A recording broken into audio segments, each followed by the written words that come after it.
சென்னை பூக்கடை பகுதியில் தேர்தல் சர்வே எடுக்க சென்ற தாவேக மற்றும் திமுகவினரிடையே மோதல் ஏற்பட்டிருக்கிறது. கூடுதல் விவரங்களை செய்தியாளர் கதிரவன் வழங்க கேட்கலாம். கதிரவன், வணக்கம். இந்த மோதல் சம்பவம் தொடர்பான விவரங்களை பதிவு பண்ணலாம்.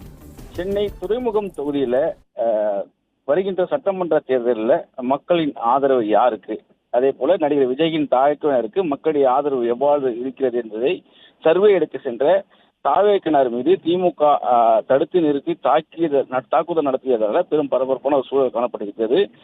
குறிப்பாக பாரிமுனை பூக்கடை அங்கப்பன் நாயக்கன் தெரு பகுதியில் தாவேக கட்சி சேர்ந்த ஒரு 5 பெண்கள் மற்றும் 10 பேர் சேர்ந்து இப்ராஹிம் சாலையில கழுத்தில் தாவேக துண்டு அணிந்து சர்வே எடுக்க சென்றதாக கூறப்படுகிறது. குறிப்பாக வருகின்ற சட்டமன்ற தேர்தலில் தமிழக வெற்றி கழகத்தின் கட்சிக்கு மக்களிடையே எவ்வளவு ஆதரவு இருக்கிறது, மற்ற கட்சிகளுக்கு அந்த பகுதியில் எவ்வளவு ஆதரவு இருக்கிறது என்பதை வீடு வீடாக சென்று சர்வே எடுக்கும் பணியில ஈடுபட்டு வருவதாக கூறப்படுகிறது.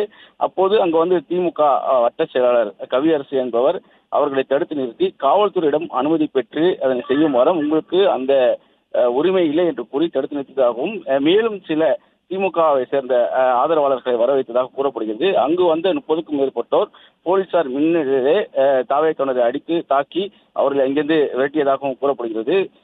குறிப்பாக நேற்றே அனுமதி கடிதம் கொடுத்து போலீசாரிடம் அனுமதி கேட்டபோது அவங்க வாங்க கூட மறுத்துவிட்டதாகவும் தற்போது திட்டமிட்டு போலீசார் முன்னிலையிலே தங்களை தாக்கிவிட்டதாக குற்றச்சாட்டை தாவேக்கினர் முன்வைக்கிறார்கள். மேலும் காயமடைந்த சிலர் ஸ்டான்லி அரசு மருத்துவமனையில் சிகிச்சை பெற்று வருகிறார்கள்.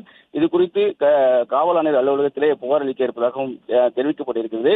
காவல்துறையிடம் அனுமதி பெற்று சர்வே எடுக்குமாறு திமுகவினர் தடுத்து நிறுத்தியதோடு மட்டுமில்லாமல் காவல்துறை முன்னிலையிலே அவர்கள் மீது தாக்குதலும் நடத்தியிருக்கிறார்கள். இதில் காயமடைந்தவர்கள் ஸ்டான்லி அரசு மருத்துவமனையில் அனுமதிக்கப்பட்டிருப்பதாகவும் கூறப்படுகிறது. இது குறித்து வடக்கு கடற்கரை போலீசார் விசாரணை மேற்கொண்டு வருகிறார்கள். தற்போது அது தொடர்பான வீடியோ காட்சிகள் வெளியாக இருக்குது. இதனை வைத்து தற்போது தாவேக்காவினர் காவல் ஆணையர்கள் புகார் அளிக்க இருப்பதாகவும் தகவல் கிடைக்கப்பட்டிருக்கிறது.